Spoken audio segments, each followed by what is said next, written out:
Hello guys, welcome back to the channel. Today we're going to be looking at a creative project. This is a diorama blast effect that you can do yourselves. It's a DIY project. We've got a stormtrooper in here, the 6" for some scale, and we're going to talk about what materials you need to build these blast effects, some of the ins and outs of how they can be used, and that sort of thing. Now, it's nice and simple, so we'll talk about how you can recreate it yourself. But I do have many of these. I did create about sort of 10 to 15 of these small, medium, and large sizes for various projects that I'm just in no longer need of. So I'm going to be selling them on. So if any of you guys want to get your hands on one and don't have the resources or time to build them yourself, then by all means go and check that out. So let's jump into it. So basically what we've got is we've got these just small LED lights that are just nice and simple, and you can pick them up almost anywhere. These are kind of like your couple of pound lights. You can get them on the internet, or you can get them at kind of like dollar stores, Poundland in the UK, that sort of thing. And they are nice and simple, nice and cheap, but they are more than enough for the job we need to do with them. So if I move them out of the way for a second and take a look at what we've got here. Basically what we've got is just a few basic materials glued and then painted together. And I'll sort of go through kind of what goes into it, and it's the same whether it's small, medium or large. It's just obviously there's more pieces as it gets larger, but basically what you're going to do is you're going to get yourself a clear plastic bowl, as long as it's a dome shape or a mushroom shape of some sort, or anything that is kind of, it's got that spherical top. That is going to work, because what we're trying to recreate is like that explosion plume of flames. So basically all you're going to need is a plastic container. As I said, I got a kind of party pack. It's the kind of disposable bowls that you would get for kind of like a party. So I got like a 10 pack of bowls of smalls, a 5 pack of mediums, and like a couple of two big bowls, the kind of bowls that you would put kind of finger food snacks in. So you're going to need one of these. You're going to need cotton wool balls. These are the kind of things that you can find in drugstores. If you go to something like Superdrug in the UK, or in the US, if you go to something like Walgreens, supermarkets and stuff will have them too. But drugstores, because they are a kind of bathroom product, or makeup product, many probably consider this to be, that's where you're going to find them. Basically you can get a bag of like 200, real cheap. Like I say, they're just cotton wool balls. You can probably buy them craft stores as well, because like I say, they're just cheap, easy materials. So you're going to get those. You're going to get some hot glue and a hot glue gun, because you're going to need to attach them all over the bowl, and then you're going to need some spray paint. Now, although there's an orangey kind of tint to the explosion effect, that is achieved by 2 layers of yellow paint and red paint. It's not just orange paint sprayed on here.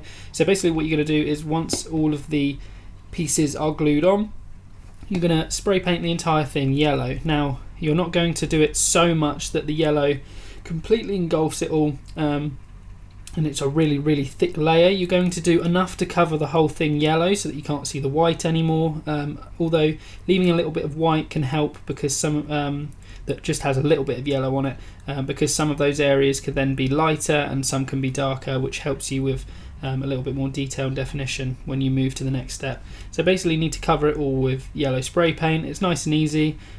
Put something underneath so that you can get around to these parts as well. And as you can kind of see here, I've got the lighter yellow around the underside where it's starting to come out of, where the light is basically going to be like right in your face, really bright, and then ranging to the darker yellows that with the red layer on top makes it have that orange tint.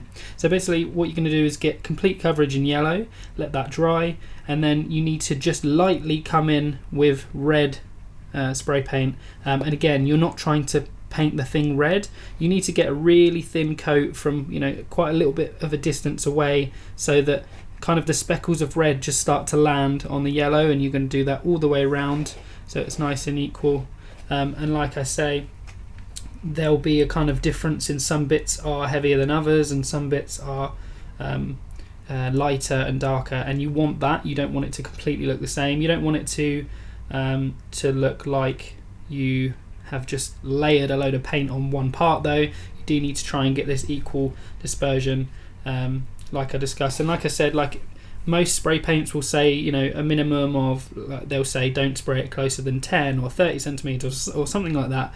What you want to do is you want to make sure that you're quite far away and you're just tapping the red spray on there. With the yellow you can kind of hold it down or really like get in there, because it doesn't matter, you need coverage, you need yellow all over, but with the red, as you can see, as I mentioned, you need to just speckle it on there so that you get that red on top of the yellow, that creates that orange look, but you don't need too much red, and it's very important that you don't get too much red.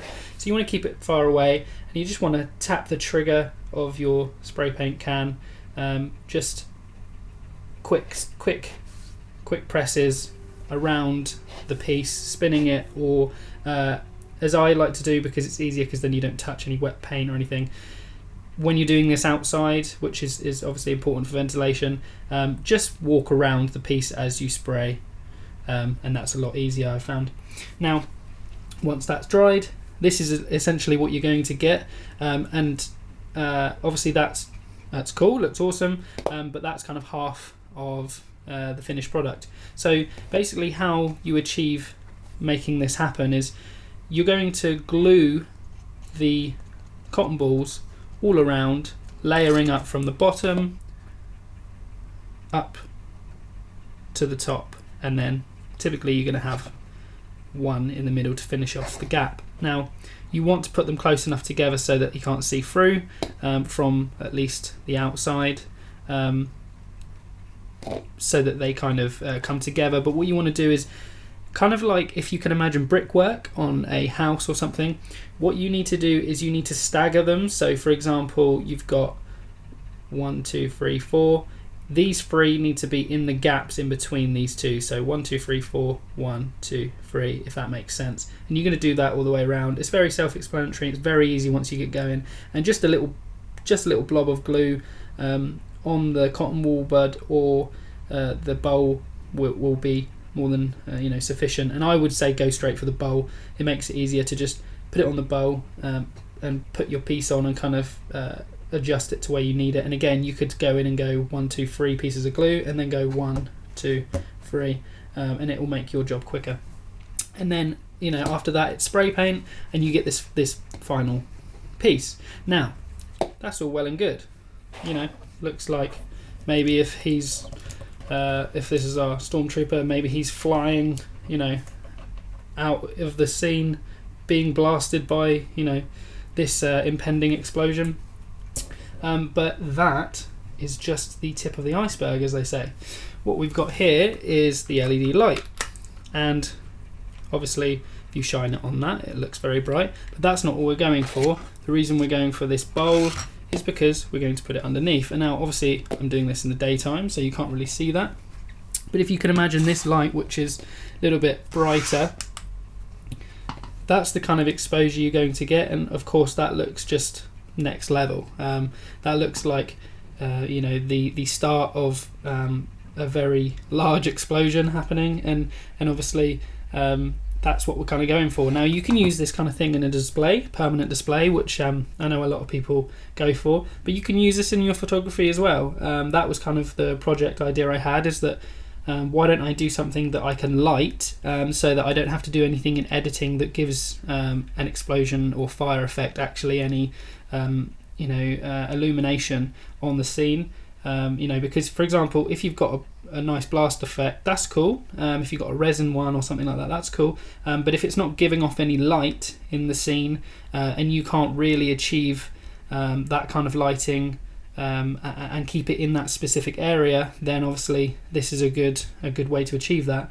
And obviously when you're lighting your piece, you've got a certain amount of light going here, there and everywhere, directional on the figure or backlighting or something like that, to try and create your piece. And you can't just put a big old light in your shot or on your shot just to make something look more bright because it's about to explode, without obviously affecting the rest of the light in the piece. And obviously if you're playing around with your camera settings, and your shutter speed is low, meaning that the light has more time to get into your shot, if you overexpose that, it's going to ruin the effect you're going for. So I thought this was a good way to kind of diffuse it whilst add it in as a possible use of a diorama effect. Now, like I say, I'm going to turn this off before I come out and blind you.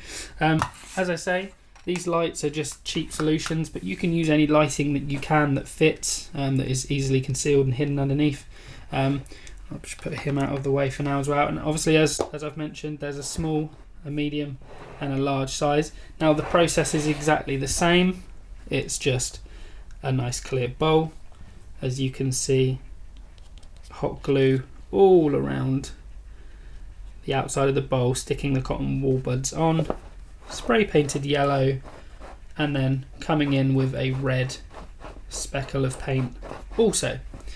Now on the big one, it is exactly the same again. Now obviously you're going to need way more cotton wool buds, but again it's just a big plastic bowl, hot glued the cotton wool buds underneath, as you can see, keeping them nice and uniform and tight together, and then coming over with a yellow paint with good coverage, and then a nice bit of red speckled in there as well. And as you can kind of see if I show you here, these bigger lights I've used for the bigger things, the bigger explosions, because they sit higher from the ground, but also they're a little bit more powerful.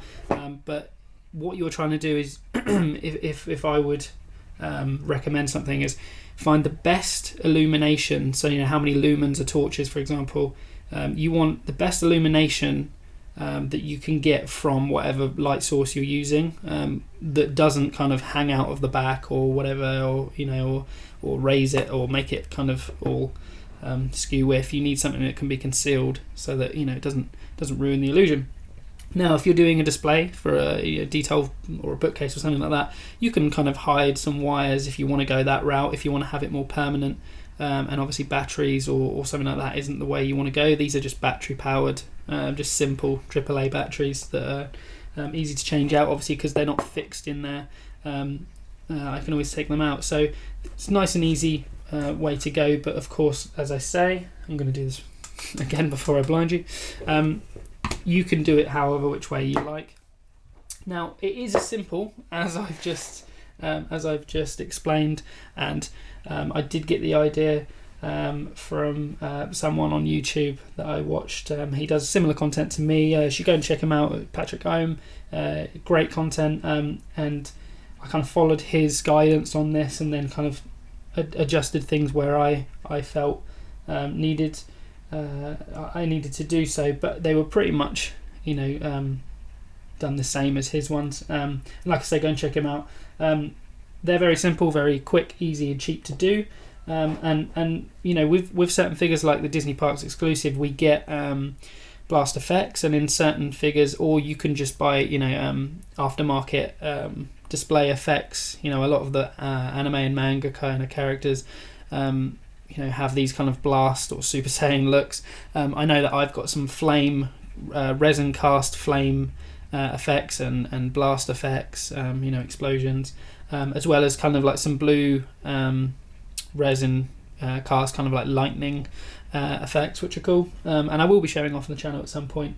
But obviously with this kind of stuff, this is something you can do at home, cheap and easy, on a cheaper budget than it costs to get those things. Although those things are quite cheap, and this is kind of a good, it's a good project to take on. It's creative, and it's a good way for you to do something fun, rather than just buy off the market. A lot of the time we want something and there's something out there on the market for it, and that's great, and sometimes it's best and easiest for us to just go out to the market and buy it, but I do believe that where you can be creative and make things yourselves, I think you should. I think it's very rewarding to yourself, and also it's nice to see that creative people can do such amazing creative things, and not be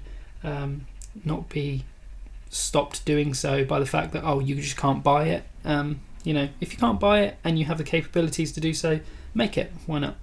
So I hope you enjoyed this video, guys. I hope it was informative. Like I said, I have a couple of these that I will no longer be needing, so I will be offering those up for sale for anyone that wants them. So do check out the link in the description below. But this has been another taaaylorPOP video for you guys. I hope you enjoyed it, and I will see you in the next one.